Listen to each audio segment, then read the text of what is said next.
Terça. It's very bad. I almost died. So you're a miracle. What are you scared of? Failure.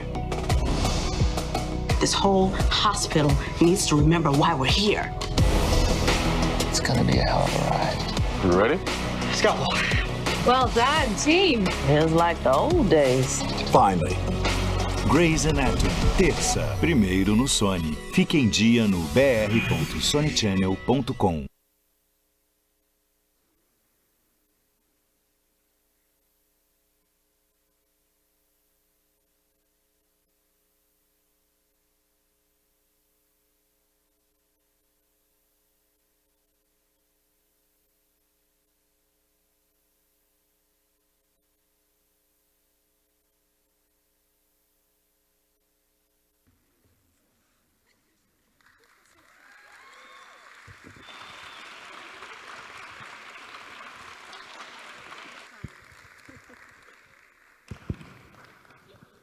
Bom dia.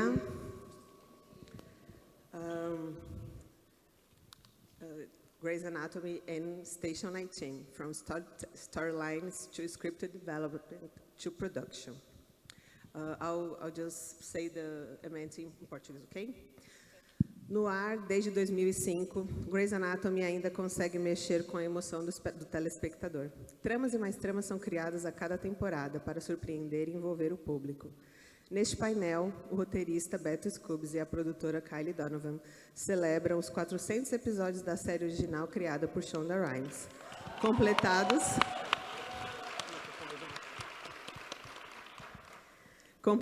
ao final da 18ª temporada, que está atualmente no ar nos Estados Unidos. Aqui será apresentado o processo de produção da série e seu spin-off Station 19, desde a sala de roteiro até as filmagens de um episódio. Então, com vocês, Kiley Donovan, Executive Producer Right on Grey's Anatomy and Station 19.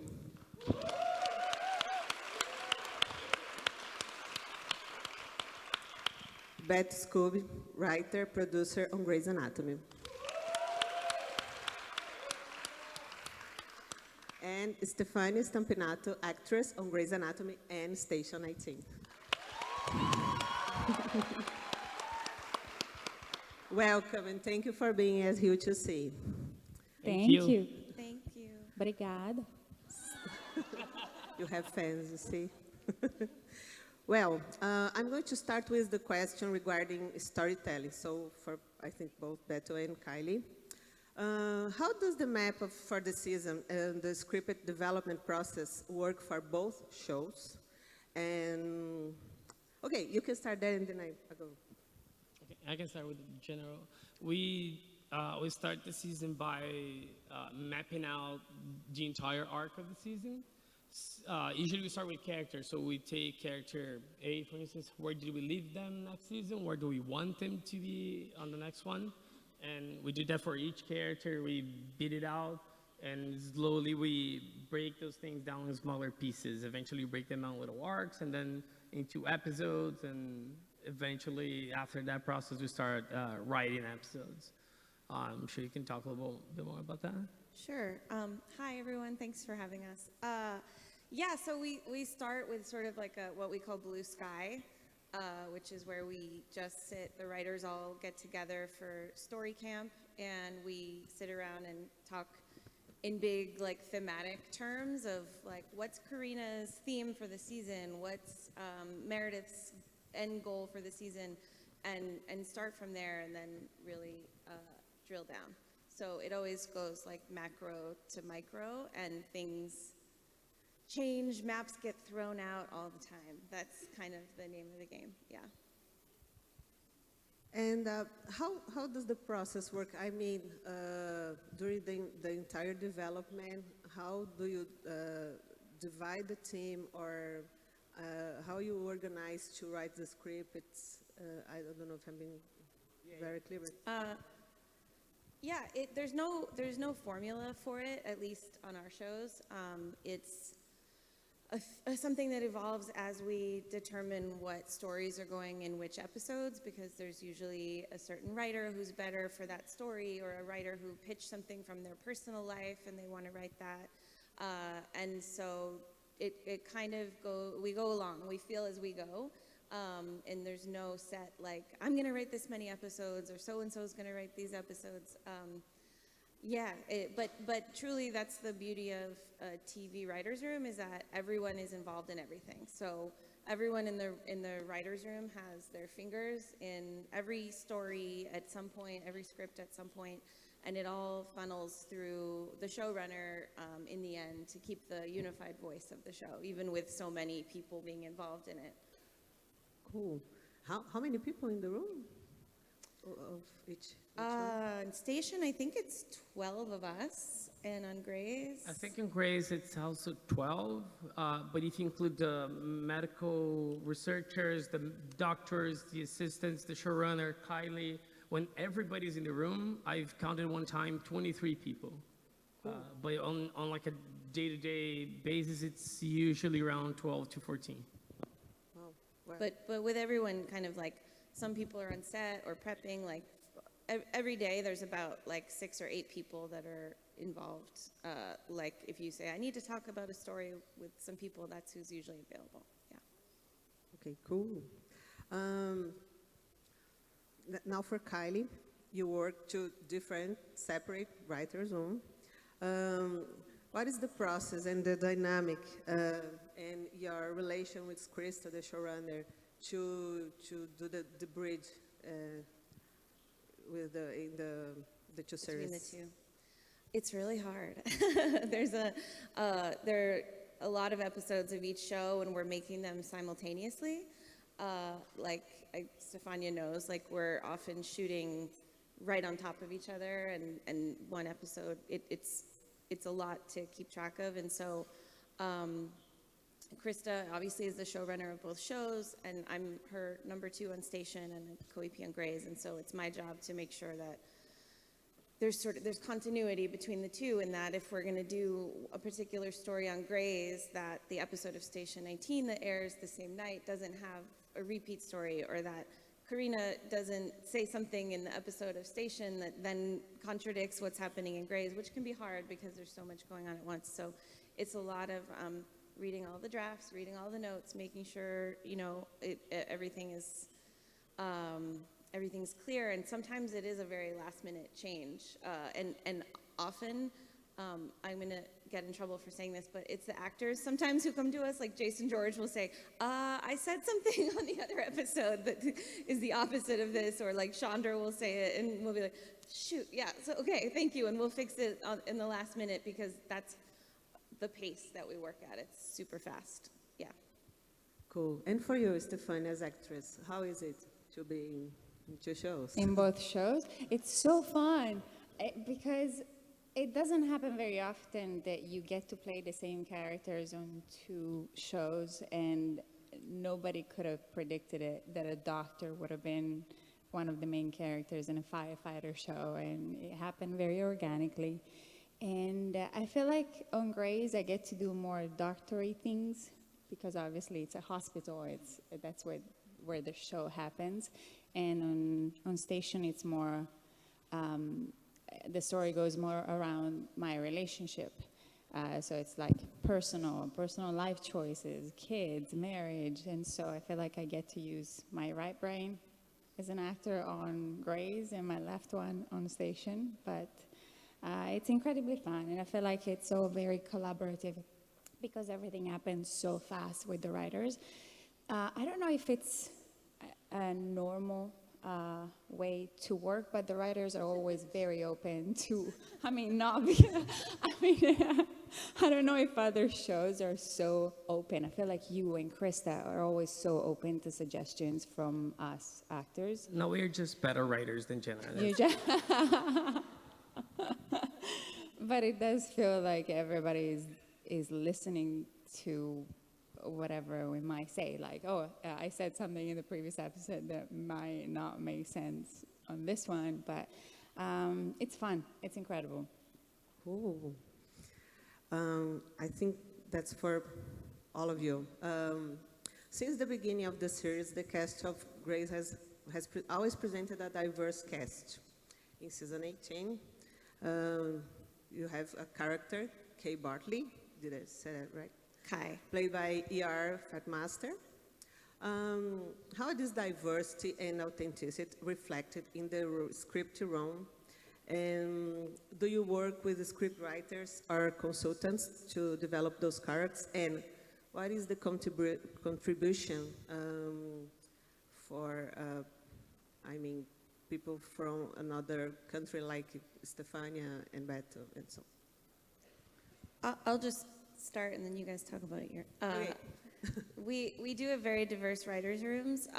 If we decide to put a character on the show that isn't necessarily represented specifically in the writers' room, like for example, we don't happen to have a non-binary writer. We have many queer writers and genderqueer writers, but we don't specifically have a non-binary writer. We use a lot of consultants and a lot of research, and we bring in organizations like GLAAD, just to make sure that we're covering our bases. And in that case, we do obviously welcome contributions from the actor, but we try not to put that burden on the actor ever of like teaching us or telling us their personal stories. So that's something we're really cognizant of. But like I said, we use a lot of consultants, and not just in this particular case, but in every possible story. We always try to make sure we're being as authentic in our representation as possible. Cool. There's a very honest effort on the part of everybody who runs our show, including ABC, including the studio, including Shonda Land, and our creative bosses who are Krista Kiley and Meg Marin is on Grace, to promote diversity that starts in our writing staff, but not only in the writing staff, also in the cast, also in the crew, and all of that helps us shape stories. There was an episode that I was able to do, I think we're going to talk about it later. It wouldn't have happened if there wasn't a Brazilian writer on staff. One of the reasons I was hired was because I have the skill set and the talent to do that job, but also because I'm Latino, also because I'm Brazilian, also because I speak another language, and having people who come in with different points of view and different stories to tell, that is something that we value very much in our staffs. So it's diversity is very important across both shows because of the types of stories that we tell, but also because we know that it adds value to the storytelling because it adds creative diversity. Cool. Stefania. Well, I feel like it's also one of the strengths of both shows. Look at us. I mean, the stage is like very diverse. Obviously, The it's just a diversity small- here is already... Yeah. And so, yeah, I feel like they take it very seriously. They handle it very delicately. And I was created by Krista, I presume. And it just all sparked from one of the characters' last name. So Andrew De Luca, Giacomo Giannotti is the actor that played the character. They kept his Italian last name, although he was established in the show as an American character. And then all of a sudden they were like, well, he has an Italian last name. Let's just go for that. And that's how my character was created. And yeah, I feel like they've done so much of this, where they use little things and they're like, let's bring more diversity onto the show. And I believe, as I said, it's one of the the biggest strengths of the show. Everybody feels represented, seen on both shows. Cool. So I think most of the people here are fans, so you probably know that Beto, which is Brazilian, wrote an episode which we'll see a quick spoiler because it's not launched in Brazil. It hasn't aired in Brazil yet, but it will soon. So just for you to be enticed by this episode about, you see.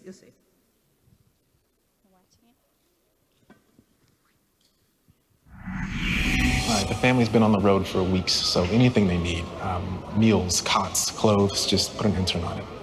Hospital services has been in touch with them about a utilities hookup for the RV, but we should confirm. Here they come.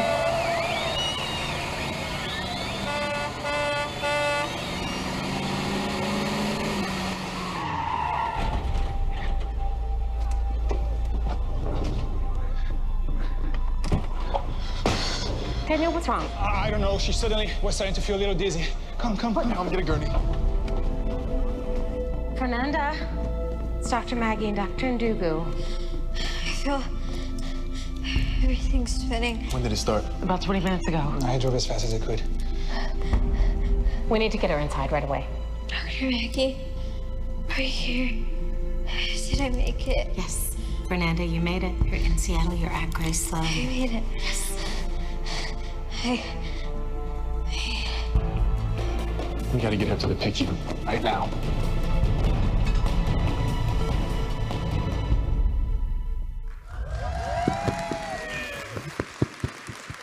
Look at the Brazilian flag in front of a bus. Come on. Vocês me viram? Vocês me viram? Dr. Beto Skubs, neurologista?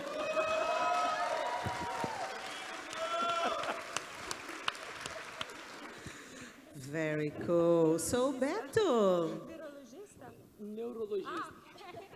Neurologist.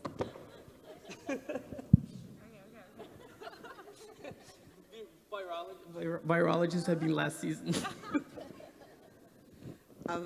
so much faces, so much skills you have. So, Beto, what can you tell us about how did you come up with the idea? How did you pitch the idea, and what was the process until it was approved? So every episode of Grey's Anatomy has more than one storyline, and someone in our writing staff had found a real story of this person who had crossed the United States in an RV to get medical help, and I liked the story very much. Kind of what I pitched it was Little Miss Sunshine meets Grey's Anatomy. That's how I pitched it, and when that got approved, I thought, might as well make them Brazilian in that case. So one of the cool things on Grey's is that we're allowed to produce our own episodes too. So I had prep meetings with all the departments, so props, costumes, casting, and everybody was so excited I explained to them, it's very important for my people to be seen on Grey's Anatomy, and we have a huge following. And everybody was super on board, helping me show that. So that's how it came to be. It was a medical story that spawned some characters, and then I made them Brazilian, and there was input from the writer's room and from every other department. Then we cast a Brazilian actor, Eduardo Muniz, who plays one of the characters. Cool. There's a couple of lines of dialogue in Portuguese, which means nothing to anybody else, but I told them it means a lot to us. And also makes the characters feel specific to the story, and not just generic patients who are coming from somewhere else. So that's kind of how that came to be. It was like a collaborative process like anything else, but without the support for diversity that we have on Grey's and Station 19, it wouldn't have happened because there wouldn't be a Brazilian writer on Grey's.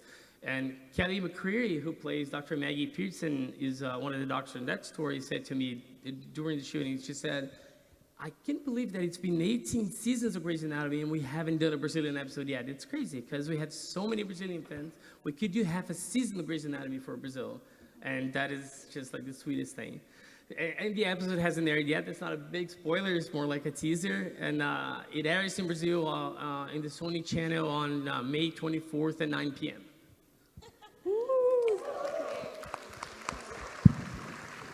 So I'll take this cliffhanger to ask you, because you are a writer, producer, and you go to the set. And what do you think is your contribution? How do you work on the set? Because here in Brazil, it's something very difficult to convince the producers to do, you see. So I'd like you to talk about it a little bit. Yes, and if there's one thing I would love to talk about to a crowd of professionals, that's the one thing I would like to leave here, which is the role of the writer. And I want Kylie to talk about that too, because she would do it from an overseeing perspective. Cool. The biggest difference between making TV here and in Hollywood, in my opinion, is the writer-producer. The writer-producer is an emissary of the writer's room and the showrunner on set.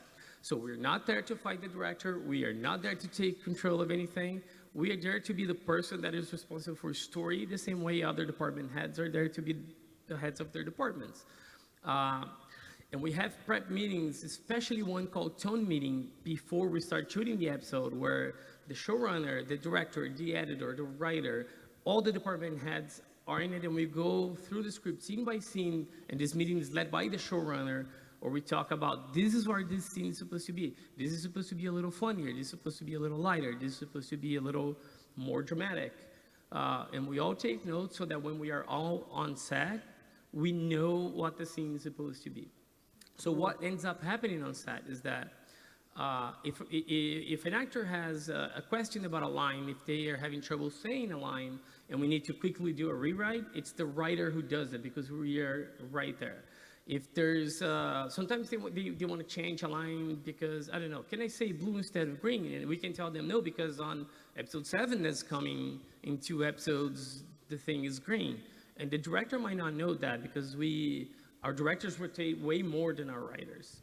And sometimes the actors are more comfortable talking to us about story than going through the director. That all being said, we don't talk to the cast, we don't step on anybody else's toes unless it's about script and story.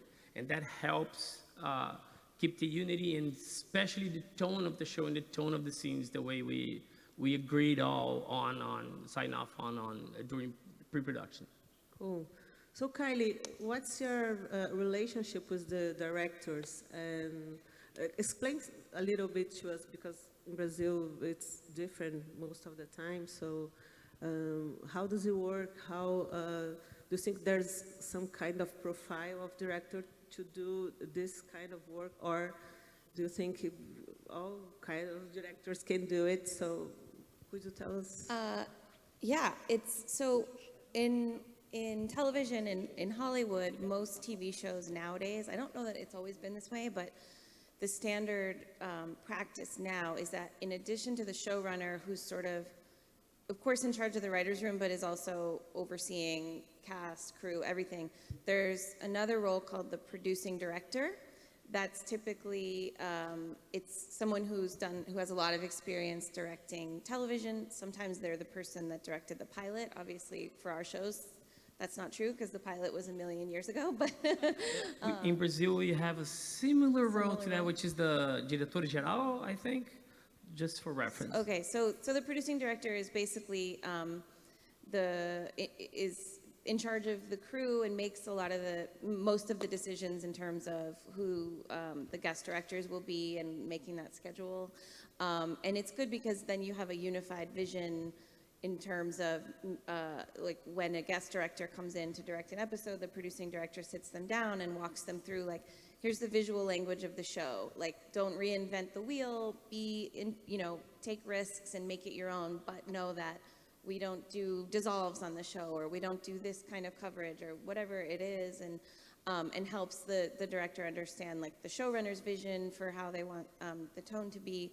And so my relationship with that person is super close. Like, we're communicating all day, all the time, and they come to me with, like, hey, we're worried about the producibility of this fire that you wrote that's impossible for us to shoot. Can you please, like, do something? Or, like, or Boris isn't available on these days, so can you work on his scenes a little bit, or whatever it might be. We're constantly in contact, and every time we publish a new script, we have a meeting called the story meeting, which is a weirdly vague name for a meeting where we sit down, like, with the main, like, brain trust, the main producers, and go through, like, what are the big issues here? What do we need to address in the script? And then as we prep the episode, I also work with the guest director to just make sure that they understand the tone and that we're all on the same page. Yeah. And as writers, we are also involved in post, because we get every single cut of the show that comes afterwards. We watch all of them. We give notes with the showrunner. So we get consulted on the episode, like, every step of the way, from starting the first page to seeing the final cut. The writer has saying in almost all of it. And I think that it might be a little specific to our two shows, is that a lot of our cast members become directors in the show. Yeah, on Grace, we have Kevin McKidd, who directs so many episodes, and Chandra, say again? That's okay. That's fine. I just That's wanted fine. to say, He's I just helping wanted to me. say that That's fine. Stefania is also like, she directed a short, and part of the process is to shadow our directors, and she has experience with that as well on directors. Stefan, is there something you would like to do? Yes. So, well, I feel like I first thought it was possible when I started on Grey's and I saw Chandra and Kevin McKidd directing, and I thought they were at times so much better than the other directors because they really know the tone and the style of the show. They know the cast. They know how to approach every single cast member and how to talk to them because, as you said, all directors are different and all actors are different. So it's kind of a skill to know how to talk to each of them. Some actors love to be directed and get notes. Some other actors are like, leave me alone, I don't want to hear anything. I've played this character for so long. And you need to respect both as a director and kind of navigate the actors that you're working with and the creatives that you're working with. So then I did a movie in Italy, and I worked very closely with the director. I was in the editing room every day, and I was like, oh my God, I really want to be involved in the process. And I asked our showrunner if I could start shadowing on our show. I don't know if shadowing makes sense, but it's basically you sit behind the director every day from pre-production to post-production, and you see how an episode gets made, which I feel like it's so informative and you learn so much. And the beautiful thing about television is that it's very collaborative. You have very talented people that run each department, and as a director, obviously, you have to make most of the final decisions. But it was very fascinating to watch, and it was also fascinating to realize how much I had absorbed already by just being on set and being an actor that paid attention to everything else that was happening. But yes, I just finished my short, and hopefully it will screen in Italy this summer. And then the goal is to start directing on Station 19 in this case. Ooh. Yeah. Okay, I think now I have a very specific question to Kiley. It's for you.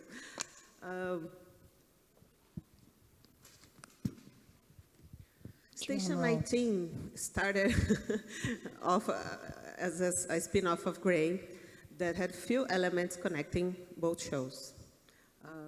Starting with season 3, Krista Vernoff took over as the showrunner for both shows. How are the crossover episodes planned?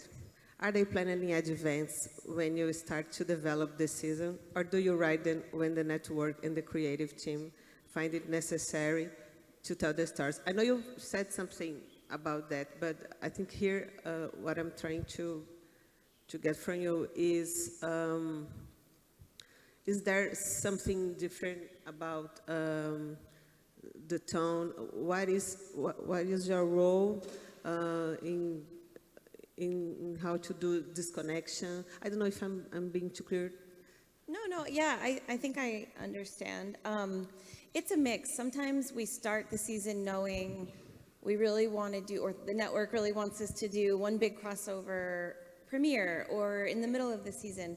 And so we sort of pitch towards that, where we get both rooms tell all the writers, like, come up with some really cool big incidents that we can like whether it's a disaster or just a patient or whatever it might be, and then we hear all the pitches and we decide, like, oh, that will make a really good crossover.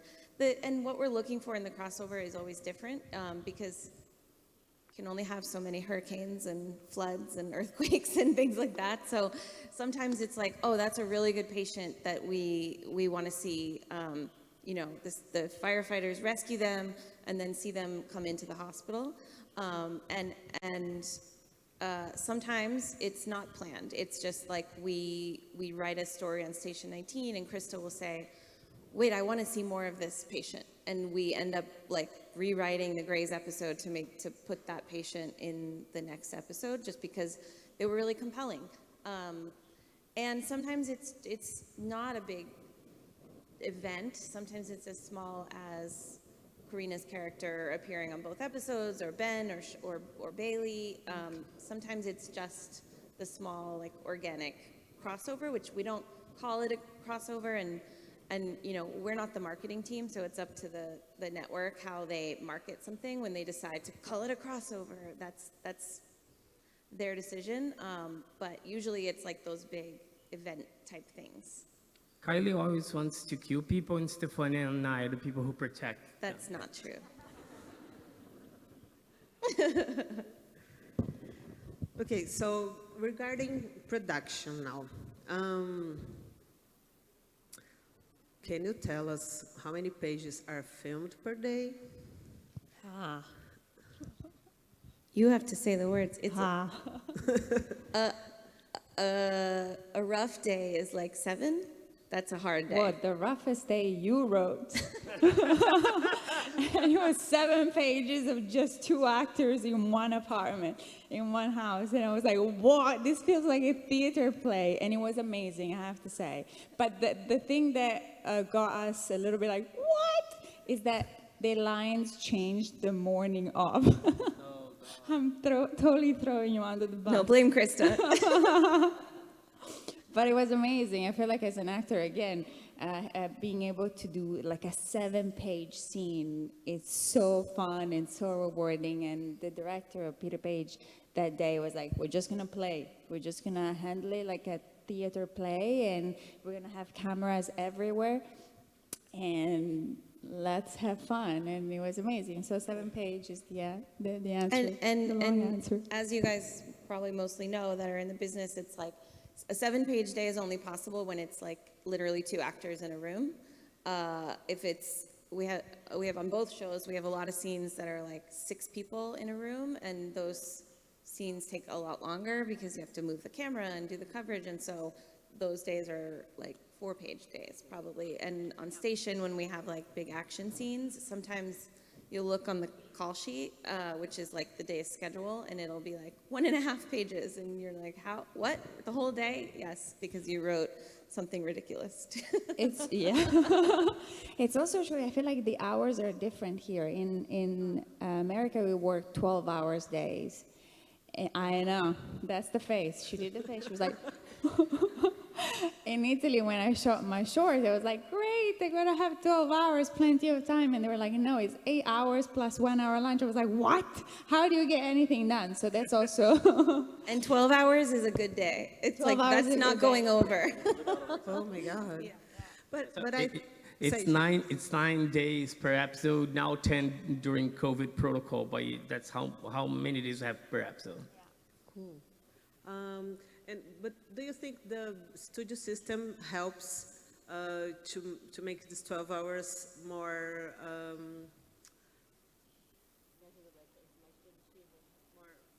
more productive? More productive? Get more done in that same time? Yes, that because it controls the environment, and I don't know, maybe because it's not very common in Brazil. The studio system, what meaning? Like filming most of the episodes inside on a stage, the studio. on stages. Yeah. Yes, for sure. That's the number one thing when the producing director comes to me and says, like, we can't shoot this, we don't have enough time. Like at the beginning stages of prep, and they say this is unproducible. The first thing they ask is, can you put more scenes on our stages? So we have like the whole hospital set is like all within it's like all in the same building, basically 2 buildings side by side. And so it's easy to quickly move over and do another scene versus when you have to go on location or build a new set. All of that takes a lot more time. And on Station 19, they go out on location a lot more because they have action scenes. They have to go out to the people who were in an accident or things like that. Like every episode has at least like some location shooting. Yeah. On Grace, we have everything that's in the hospital is set up in the studio a lot. So for my last episode, we had nothing outside of the studio. It was the whole episode in-house, so that does help a lot. And the crew knows there's the sets better, that are the standing stages, so they can light much more quickly versus a brand new set or a location. It can take over an hour to light, where when we're on our stages, it's like half hour, which saves a lot of time. Yeah. Moving on. Sorry. So many pages.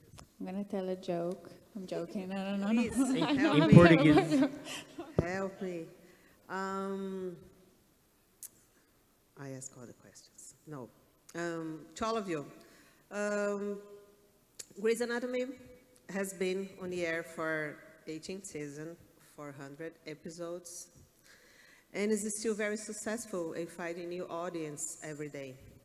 How do you understand the role of the melodrama to engage the audience in both shows? Station and Melodrama is a bad word in our writer's room. really? Tell me more about it. No, it's obviously it is a melodrama. They're soaps, but at their core, they're character dramas, and so As a genre. we try, no, I'm just joking. That we try to stay away from what we think of as melodrama, but sometimes that I'm going to stop. Let's talk I about. feel like you always, the thing is always like we tackle very important and relative subjects, but I feel like the goal is always to add some humor at the end and to not to take it always like too seriously or make it too melodramatic. Did I say right? Boom! I got you. I see. Yes, but I mean, it's, because we're talking about characters and their personal issues, and we're talking about something universal like love and death, and so it's when I say melodrama is more about that. So No, exactly. Yeah, you're like, now you're trying to recall. I get it. I see you. No, I mean, you're right, because that is what sets these shows and sort of all of Shonda Land shows apart from the typical procedural. It's not just a hospital show. It's not just like a case of the week is what we call it.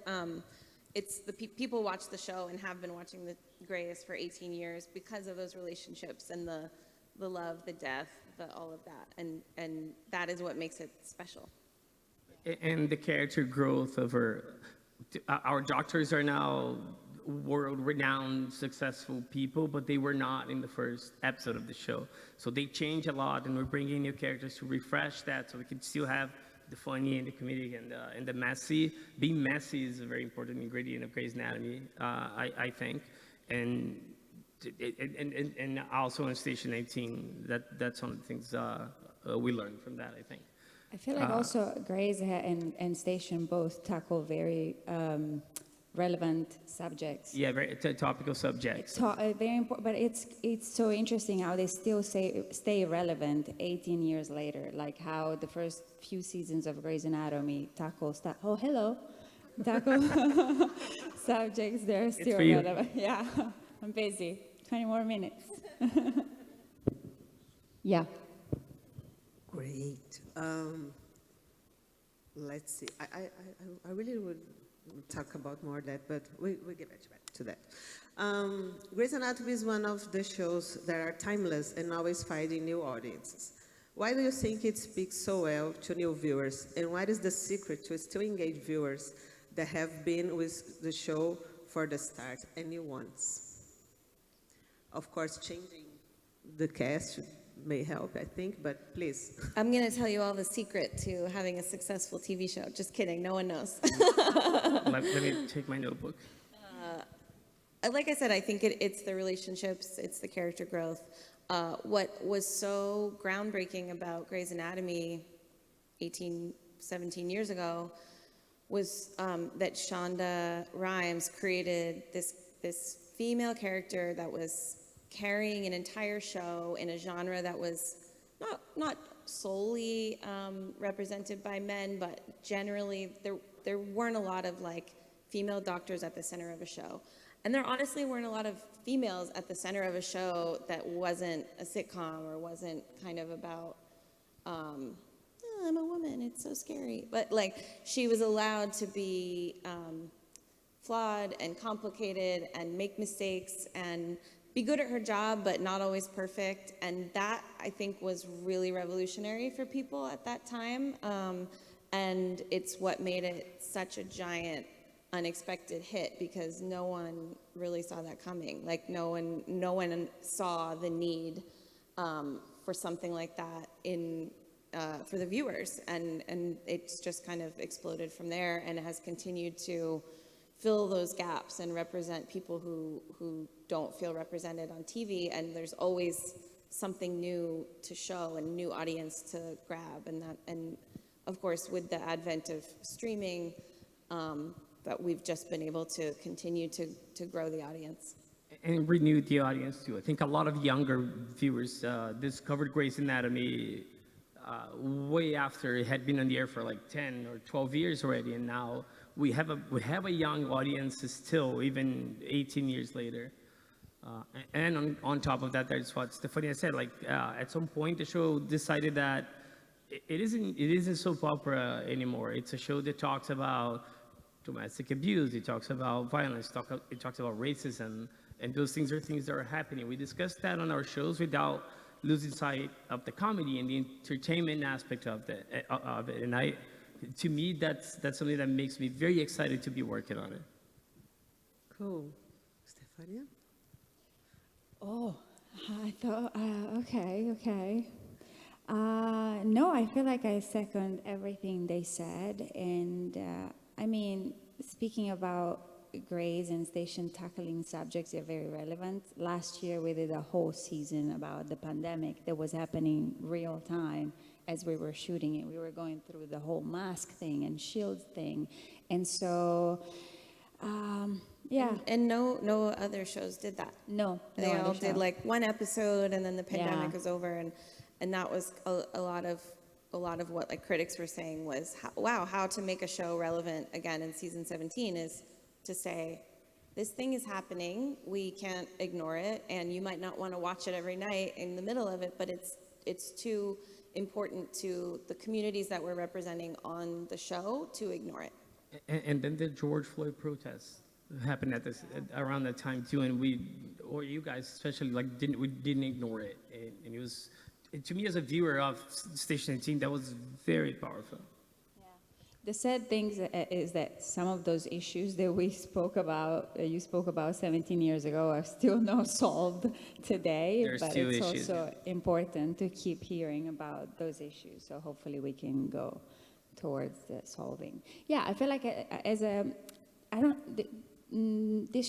don't think the show has the responsibility of talking about very relevant subjects, but they really took it upon itself to talk about very relevant subjects, which I feel like it's so important for a show that has been going on for so long. And yeah, I think it's beautiful. Yeah, yes.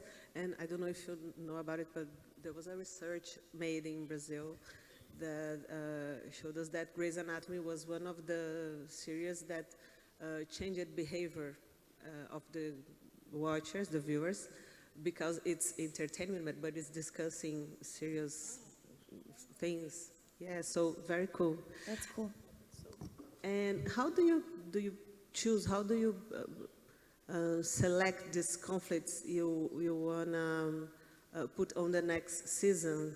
Because I feel like you're always ahead of what is coming to be discussed. So your Grace, especially Grace, is always on time with the teams that are over there, you know. So how do you choose these conflicts to be in the show?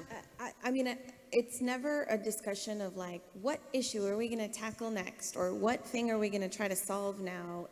We try to approach it from what things do we care about, and what things do we think our characters would care about. And what's interesting about writing the two shows is that the characters live in very different worlds, even though it's the same world.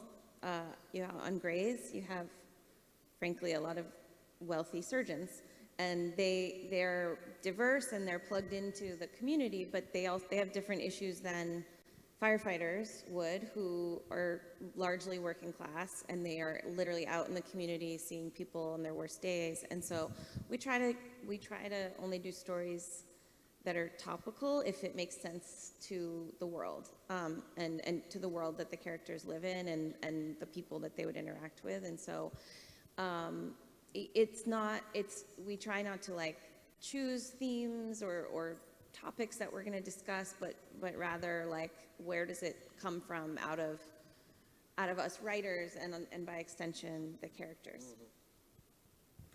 Cool. I know it's a very techy question, but what advice would you all guys give to our professionals that are here to learn something from a market that is so developed, so well structured, so we can someday get there? When I mean get there, to do something like you do there, not get there. As a person who's from Brazil and who grew up here, and most of my career is here, if you're starting out, my first advice is learn the profession, because some people think that writing and acting is just, it's easy. You just need a computer to type on, and you just need to say words in front of the camera. And acting and writing is just like being a doctor or an engineer. You have to learn the profession first. That's the first thing you have to do. And a lot of people get there without knowing that for some reason. That's the first thing. And from there, develop a network. Like, find your people, find who are the people that you want to be around, who you want to work with. Because if you have a strong support of people who are starting out together, some of you are going to make it before the others, and you can help each other out. That is very important. It's true that it's a lot about who you know, but that's not necessarily a bad thing. It's as in, if a showrunner has 20 great candidates to hire for a position, but they already know 3 of them, they already like 3 of them, they will hire the people they already know and like. So develop that network, know the people that you want to work with, work super hard. That sounds very cliche, but it is kind of like that. And acknowledge that there's an amount of luck versus persistence. The more you have of one, the less you need of the other.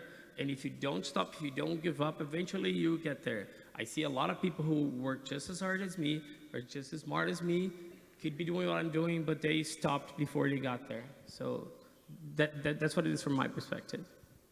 Cool. Yes, that. I co-sign. Okay. Yeah. Okay. I do feel like, okay, so this is some stuff that I've learned throughout the years, and I'm gonna say randomly. You do the best work when you care less, meaning when you're less nervous and anxious. And also you do the best work when you do work about what you know naturally. And I feel like every road to success is so different. There's people that land in LA and start working right away, and you're like, what? I've been like waitressing for 5 years and nothing. And there's people that take a little longer. So I feel like don't let other people's path influence your own. Also staying busy, and I feel like with these phones we can make short films. If you know somebody that is a beautiful writer, I feel like now we can put everything online and reach people in different ways. Doesn't have to be through a network, through a production company.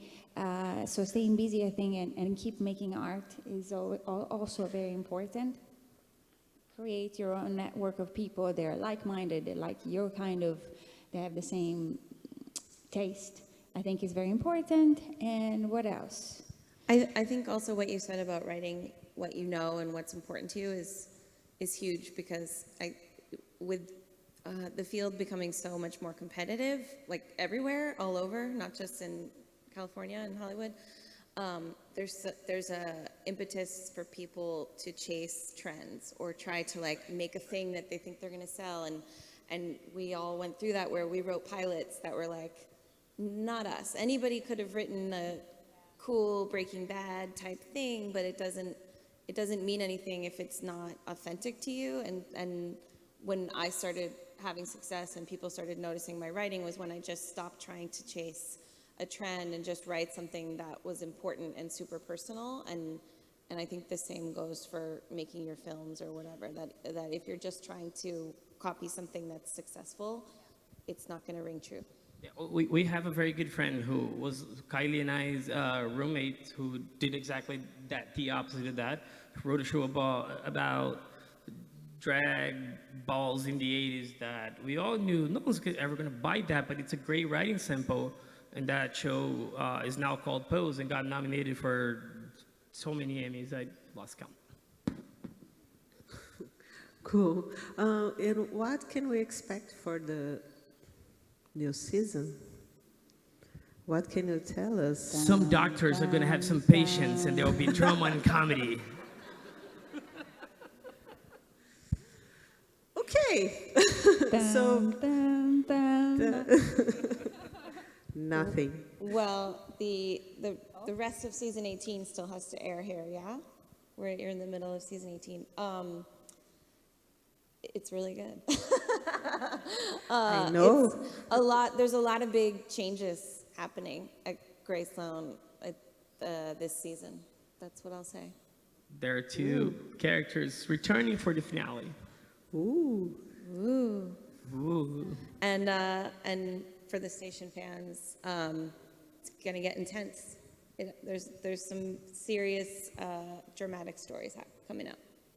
And Derek's still dead. Dead. Those are the fans. I can hear them laughing. He's still dead. I'm sorry. Okay, so we're on our final considerations. There's something I haven't asked you that you would like to talk to our fans and producers. And I can't take questions, huh? I don't think so. No, sorry. That would be great.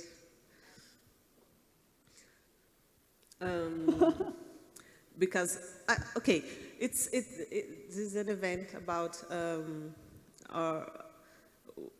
to think about our market and how we can develop, how we can improve the way we do things, to do things with more quality, with more efficiency in production. So, any tip, any guidance in that sense that you could give to the audience, I think it would be great. So. I specifically for TV, I would like to reiterate how important the writers are for the quality of the final product. Having worked in Brazil and having worked in the United States, the biggest difference for me is how important I as a writer feel from conception of a script to post-production, to seeing something there. When you get to the level of Kylie, who's an executive producer on both shows, she also approves spots that get aired, and she approves music, things like that. The last word on a lot of these things comes from the showrunner, who's the main writer of the show, or the number twos, who are writers on the show. And the reason for that is not because writers are more or less important than anybody else. It's just because we are the people working on that day to day, working on that story day to day. Our directors come and go, and we stay. Unlike a movie, for instance, where a director will take care of that project for 2 years, and I totally understand that that's a director's medium. That's why, because that's the director's baby. TV is a writer's baby. It's a collaboration. We are all in it together. Writers are not the enemy of directors and producers, and we want to help, but we need to feel like we have that room, we have that space. And I promise producers and directors in Brazil, if writers are allowed and to be in those spaces and are paid well and are valued both creatively and executively, the shows will be better and we'll all make more money, I promise. We have like a joking, woo, woo, woo. There's like a expression, it's a joke, but it's not, which is that in TV, the writer is king. And that literally just means that the writer in television is treated the way that the director is treated on a film, just like you said. And that is why American television is so successful, is because there's one vision and everyone else's job is to uphold that vision. And like, of course, that doesn't mean that the writer is literally a king and a dictator, but it's that follow through that Beto was talking about that makes such quality television. And now when you look at like the streaming and prestige dramas, like Station 11, for example, like when the writer is really, the creator is allowed to take risks and is trusted, that's when the magic happens, truly. Cool. And having a writer's room. What? And do shadowing in the directors to learn from another department? I think writing is the hardest job of all, if I have to be honest. And that's why I don't even try to. I don't aim to be a writer. I definitely think I can act and direct. But it's so important. And I feel like also the writer room concept is amazing. In Italy, we don't have that. In Italy, there's one, maximum 2 writers per movie or show. And I feel like you can sense that. There is a room full of writers, and whatever you might not catch, the other one can help you catch. And I feel like it makes such a, it makes the final result so much better. And I don't know, do you have writers' room? Yeah. In Brazil, you do have the writer room, which is incredible. But yeah, giving more power to the writers is such an important step. But I've always felt a disconnect between the writer's room and production here. No one's ever asked me to get out of the room and go talk about production or talk about other things. That's the disconnect. Yeah, which is why then why the American television works so well, because you're involved in the whole creative process. Yeah. And Stefania, you think to have the writers in the set help you feel more safe, more secure to talk about and do I have to tell the truth? If you can, please. Do I have to? It depends. I feel like most of the times on a show that has been going on for a long time, we're so comfortable with the writers and we know that the words come from them and the story comes from them, that it's so much more natural for us to go to them to be like, hey, does this make sense? Should this be here or there? But I feel like we've been very lucky, and the directors on our show are usually very collaborative. So I feel like they even input stuff that maybe because we're so accustomed to make the show this way, wouldn't think about. So they contribute at times. Most of the times, I feel like on our show. Yeah. But yeah, we're like a bunch of kids playing, and we're like, okay, so what do I do? How do I do this? But it's super collaborative, and I feel like there's no big egos usually on set. That's very important. So people, I think that's it. I don't know if you want any final considerations, but I would like to thank you all for coming here to tell a little bit about your experience of this great show that we all love. And that's it. Thank you. And watch the Brazilian episode when it airs here, May 24th. Yes. Thank you.